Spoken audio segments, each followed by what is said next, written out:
Thank you very much for the introduction. Good afternoon. Yeah, it is in front of me. Is it better now?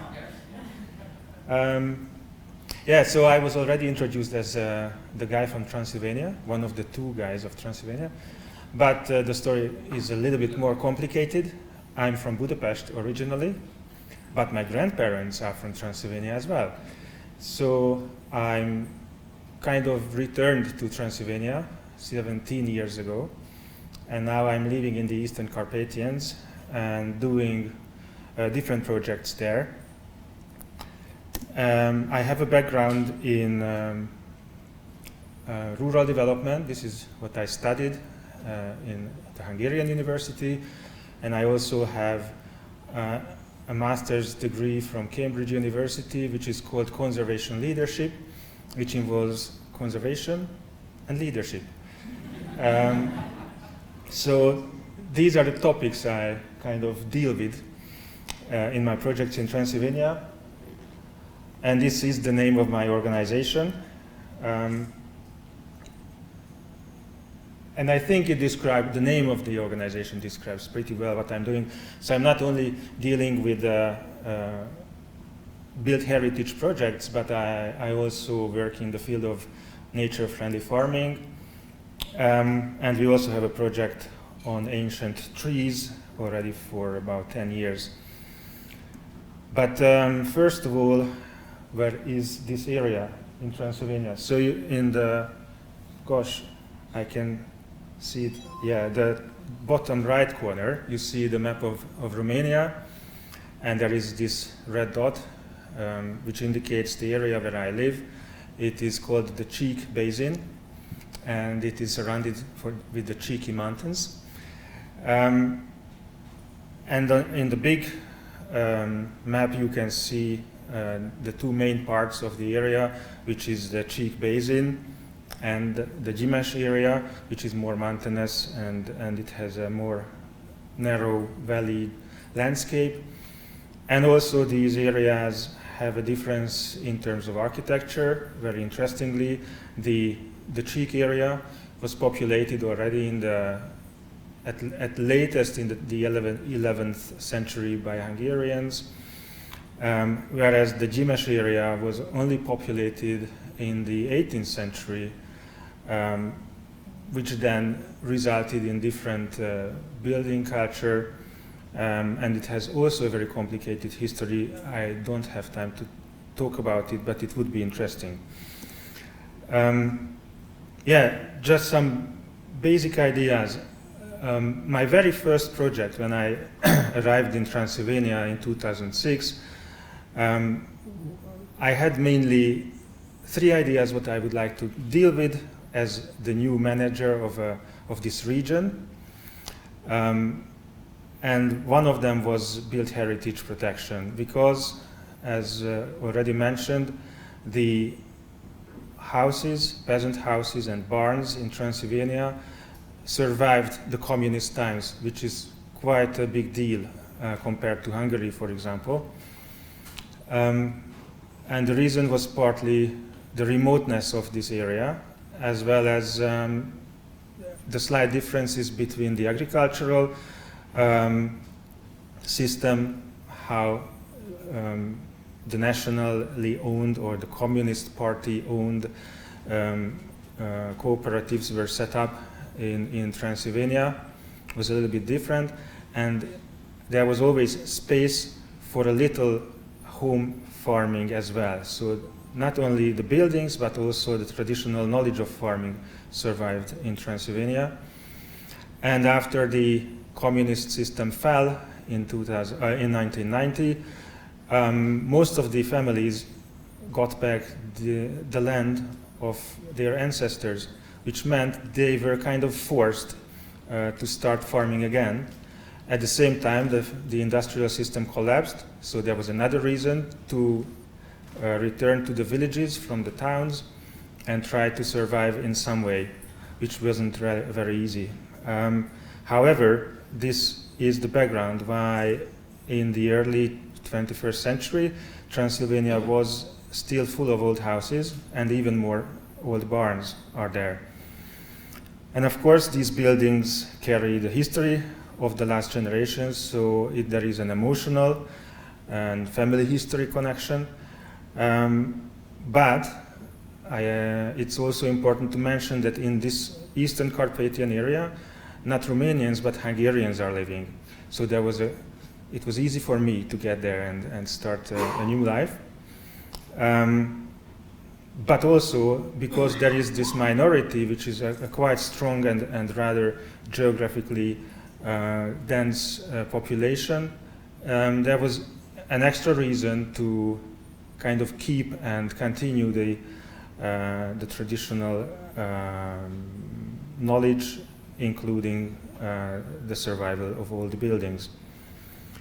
And of course, there is this issue when we talk about old versus new, that very often, at least in my opinion, old buildings are much more appealing and represent more harmony than new ones. And it's, I think, especially true if you travel around in Romania. Somehow modernization wasn't a really successful process in terms of aesthetics of the settlements. So we can consider these old buildings as an asset for rural development, because an appealing, good-looking village is always more attractive for the young generation to settle down than, strange modernization. So there was this issue when I started a program called the Village View Protection Program, that the old house was considered as kind of the symbol of poverty of the family, the symbol of underdevelopment of the area, and also kind of a bad feeling about being left behind in terms of modern civilization. So there are these contradictions when we start thinking about old buildings as an asset for rural development. And there is also a generational loophole, which I mean, there is the generation who used this house up until the end of their lives. The next generation, maybe 20, 30 years ago, didn't want to live in this old house anymore, so they either moved out from the house, even from the village, and went to town, or there was probably an opportunity to build a new house in the same village in a different style. So the second generation, so let's call them the grandchildren, are the ones who didn't grow up in the old house, didn't have too much connection to this lifestyle, and they are the ones who start considering the old buildings as something valuable and romantic, which in the case of my rural development projects was pretty much an issue and a problem, how to talk to those people who own these houses, but they are not really proud of them. And of course, modernization goes pretty fast, whereas the mentality change needs generations. And also the visual imagination was an issue, so that people did really, when we started talking to them, they were open for the idea of building a new house or modernizing the old house in a Székely Hungarian way, but they really didn't have an idea what these houses should look like. So we had to resolve this problem as well. So we ended up in 2007 with a small grant from the Dutch embassy of Romania to start this project, which I call here the Village-scape Protection Program of the Pogányhavas region. Pogányhavas is the highest peak of this area, and it was also the name-giving peak of the regional association which I was working for over 11 years. So what was our aim when starting this project? Of course, it was the preservation and development of the village-scape, preservation of buildings, streetscapes, public places, kind of anything what is visible from the street, so to say, and also the contribution to a zonal regulation of a settlement, which can help the decision making. And what were the key steps of this 2 years project? It started with a photo recording of the old buildings, then developing proposals for a detailed inventory. Then we executed, implemented the inventory over 2 years. We produced exhibition materials for informing the local population about valuable buildings.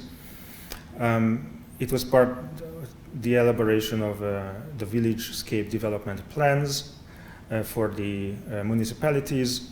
There was a media campaign supporting the whole process. There was a closing conference at the end, and we also produced a documentary about the 2 years process of this little project. We worked together with the mayors and a number of organizations from and beyond the area. The first and most important one was the Kós Károly Association, which was initiated. The association was initiated by Makovec Imre in Hungary, and then many years later they also funded the Transylvanian branch of the Kós Károly Association, and many very well-known architects are members of this association. I would like to mention Eszter Győző, who will be the next speaker, and he is also the father of barn conversions in Transylvania, so to say. And also the cultural center of the Harghita County. There was a small association called the Csík Area Monument Protection Association, but also the Babes-Bolyai University from Cluj. And because I'm coming from Hungary, I had quite a number of connections here, so we worked with the National Office of the Protection of Cultural Heritage, which was already having lots of projects in Transylvania anyway. The Ibel Miklós Faculty of Architecture of the Szent István University, which now has a different name. Department of Art History at the Eötvös Loránd University of Budapest, and also an association from Hungary dealing with built heritage protection. And as I mentioned, this 2 years project had kind of small amounts of money from here and there. The starting point was the Royal Netherlands Embassy, but then also my previous working place in Hungary, Professione Foundation, funded one summer camp.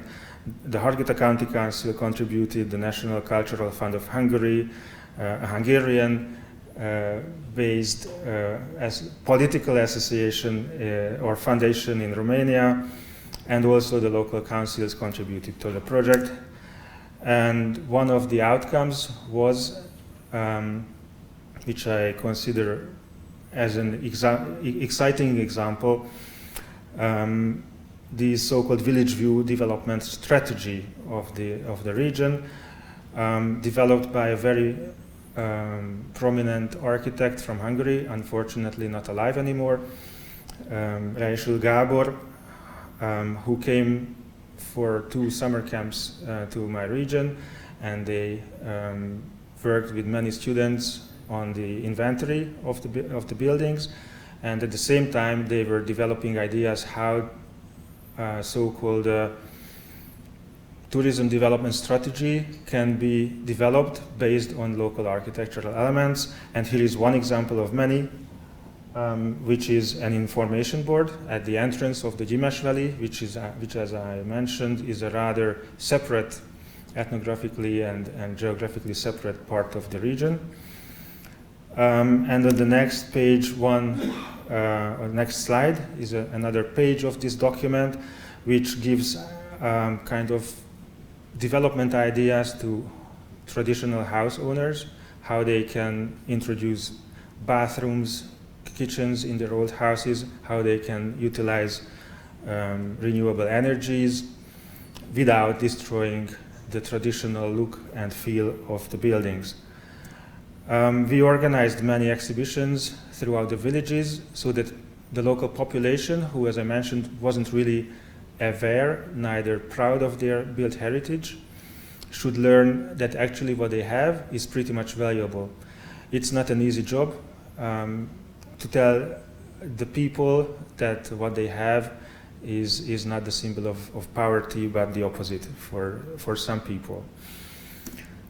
And we also developed together with the architects the so-called Village-scape guideline, which is, let's say, 20-page document which helps local decision makers at the community to decide what should be protected in the village, which buildings, which streetscapes, and of course we also discussed it with many of the mayors. And I have to tell you, the good concept collapsed because of this very basic contradiction or problem between the interest of the mayor, who is an elected person, and this guy should be the one who tells the local people, don't build your dream house, build instead following this guideline. If it happens locally, oh no, it doesn't happen locally. So it has to be a high authority which kind of ensures that these regulations are enforced. And then the program had quite a few follow-up activities which during and after this 2 years project happened. So one was the so-called modern Székely house competition for architects. The next one was the barn conversion topic. I will talk about these a little bit more detail in the next slides. There was also a county-level village-scape protection program. So the county took over our model and extended to the whole of Harghita County. And then also there was this step when the local rural development fund, the Csík Leader Local Action Group, introduced an architectural advisory board, which helped them to kind of decide what is a good and what is a bad project. And this model was very successful, so it was taken over by the National Leader Coalition. And I would like to mention that now my association is member of a newly set up European network called Landcare Europe. This network deals more about or with landscape development issues, but yeah, you know, the architecture and landscapes are two different, or are in the same magazine. So I also hope that I can convince the board that built heritage, or in general landscape and architecture belong together. So just very quickly, the Village-scape protection program was followed by this modern Székely house competition, which was a competition for architects of the Kóskároly Association.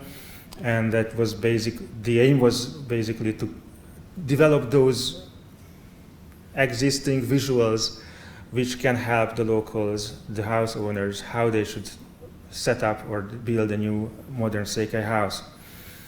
There were two competitions, there are two publications based on these designs, and a couple of years later the Harghita County Council also launched a similar program.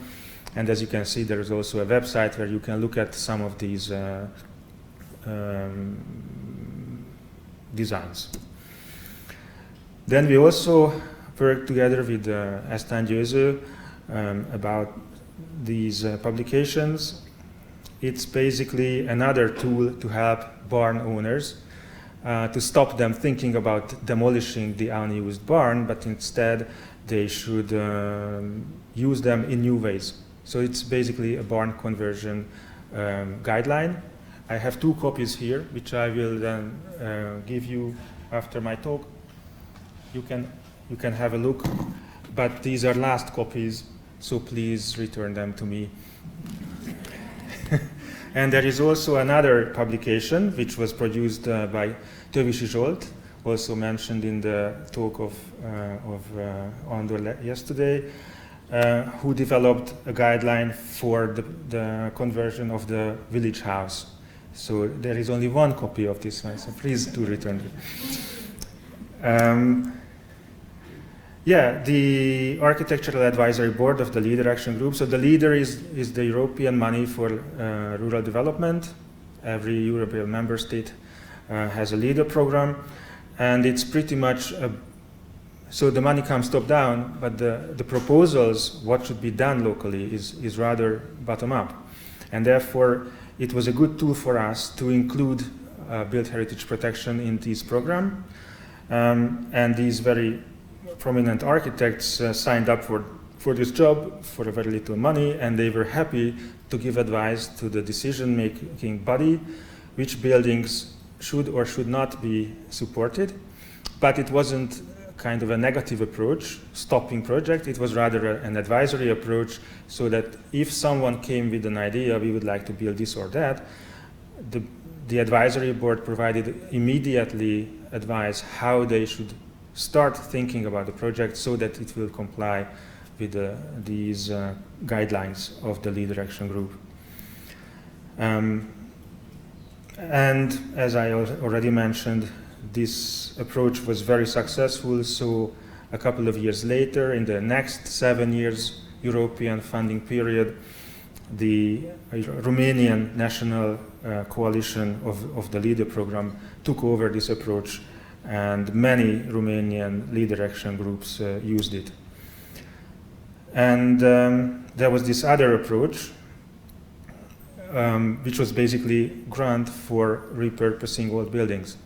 So in the LEADER grants, there was one budget line which funded projects if an organization had a building, an old building, the reconstruction works were eligible, and there was one important restriction which is an issue and probably should be resolved in the future, that it couldn't be a privately owned building. So the building had to be in the ownership either of an association or a foundation or an LTD or any form of business, but not a private person. Still, and in the most cases, it was owned by municipalities. But still, we managed to renovate kind of 10, 20 old buildings, which is also, one good source of money. And my last slide is this one, my newest project, again together with Eszter and Győző. We received funding for a 2-year project from the European Commission to elaborate and publish barn conversion model designs. So it will be slightly similar to a publication like this one. The difference will be that this is a guideline how to renovate barns, and the examples in it are existing barns already converted, whereas this project aims to produce model designs, modern model conversion designs of barns. And of course, because it's a European project, it has participants from 3 countries, Romania, Hungary, and Germany. Altogether, 6 architects and 12 artists will work in the project.